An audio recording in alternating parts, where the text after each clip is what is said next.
11ই December form জমার শেষ দিন। তার আগে আরো কড়া নিয়ম মেনে এসআইআর নির্দেশ কমিশনের। এতেই অনেকের প্রশ্ন, তাহলে কি এতদিন ধরে যে পদ্ধতিতে এসআইআর করা হলো তাতে কি কোনো ফাঁক ছিল?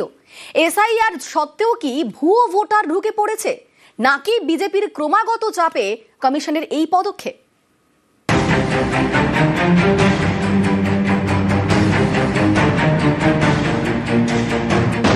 ভোটার তালিকায় গরমিল খুঁজতে এসআইআর, সেই এসআইআর প্রক্রিয়াতেই কি গরমিল? এসআইআর এর পরেও কি লিস্টে ভুয়ো নাম থেকে যাচ্ছে? তাই কি তথ্য যাচাইয়ে এবার আরো কড়া কমিশন? সিইও দপ্তর থেকে জেলা শাসকদের নির্দেশ দেওয়া হয়েছে। 2002 সালের ভোটার তালিকায় নাম ছিল বলে যারা জানিয়েছেন, সেই সময় তাদের বয়স 60 বা তার বেশি ছিল কিনা দেখতে হবে। 2002 সালের তালিকায় বাবা মা অথবা ঠাকুরদা ঠাকুরমার নাম ছিল এবং 2025 সালে বয়স 50 বা তার বেশি এমন ভোটারদের ক্ষেত্রে বিশেষ নজর দিতে হবে। 2002 সালে 25 বছর বা তার বেশি বয়স হয়ে গেলেও তখন ভোটার তালিকায় সংশ্লিষ্ট ব্যক্তির নাম কেন ছিল না জানতে হবে বুথ লেভেল অফিসার ইআরওদের। প্রয়োজনে এলাকায় গিয়ে যাচাই করতে হবে। 2025 সালের 28 অক্টোবরের পর ভোটার তালিকায় থাকা ব্যক্তিদের বাবা মায়ের নাম সংক্রান্ত তথ্য যদি এসআইআর ফর্মে দেওয়া তথ্যের সঙ্গে না মেলে, তাহলে খতিয়ে দেখতে হবে। 2002 সালের তালিকায় উল্লিখিত বাবা মায়ের সঙ্গে ভোটারের বয়সের ব্যবধান 45 বছরের বেশি বা 18 বছরের কম হলে যাচাই করতে হবে। অনুপস্থিত ভোটারের জন্য এসআইআর ফর্মে পরিবারের কেউ সই করলে তার ক্ষেত্রে বিএলওকে ফোন করে বা বাড়ি গিয়ে খোঁজ নিতে হবে।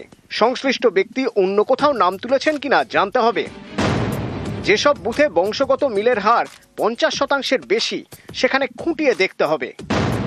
2024 ও 2021 সালের ভোটে স্পর্শকাতর তকমা পাওয়া বুথে বাড়তি নজর দিতে হবে। কমিশনের বিএলও অ্যাপে ভুল তথ্য দেওয়া হলে ইআরও এবং বিএলওরা তা শুধরে নিতে পারবেন। অনিচ্ছাকৃত ভুল সংশোধনের সুযোগ মিলবে। যেসব বুথে মৃত বা স্থানান্তরিত ভোটারের সংখ্যা 0 থেকে 20, সেখানে বিএলওদের দেওয়া তথ্য ঠিক কিনা তা বাড়তি যাচাই করতে হবে।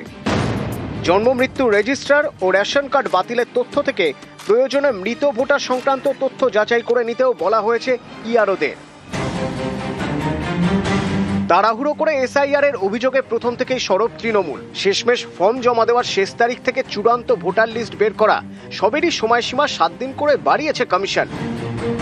এবার একগুচ্ছ কড়া নির্দেশ। তাহলে কি পুরনো নিয়মে কোনো ফাঁক ছিল? কমিশন বলেছিল যোগ্য ভোটাররা নিশ্চিন্তে ভোট দেবেন, অযোগ্যরা দিতে পারবেন না। এটা কি নিশ্চিত করা যাচ্ছে না? এসআইআর করেও কি লিস্টে ভুয়ো ভোটার রাখা যাচ্ছে না? তাই কি তথ্য যাচাইয়ে আরো কড়া কমিশন? এরপরেও আরো স্ক্রুটিনি হতে পারে। এই যে আমরা এখন বলছি যে আরেকবার করে যান, তার মানে কি বিএলও কাজ করেননি? তা তো নয়। ভুল হতে পারে কোনো কোনো ক্ষেত্রে, সেই ভুলগুলো যাতে ঠিক করা যায় তারই চেষ্টা। গত কয়েকদিনে কমিশনকে বারবার নিশানা করেছে বঙ্গ বিজেপি।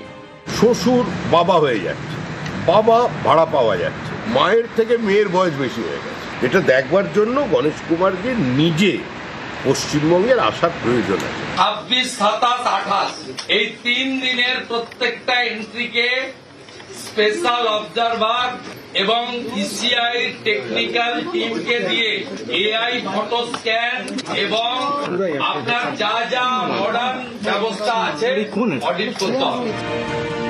কমিশনকে বারবার নিশানা বিজেপির, বারবার চাপ তৈরির চেষ্টা। এর জেরেই কি এবার এসআইআর নিয়ে আরো কড়া কমিশন? নিজেদের সাংগঠনিক ব্যর্থতা ঢাকতে দিল্লি থেকে নির্বাচন কমিশনকে চাপ দেওয়াচ্ছে, এখানে নির্বাচন কমিশনে গিয়ে ছবি তুলছে আর নির্বাচন কমিশনের সামনে বসে প্রেস স্টেটমেন্ট করছে। নিউজ 18 বাংলা।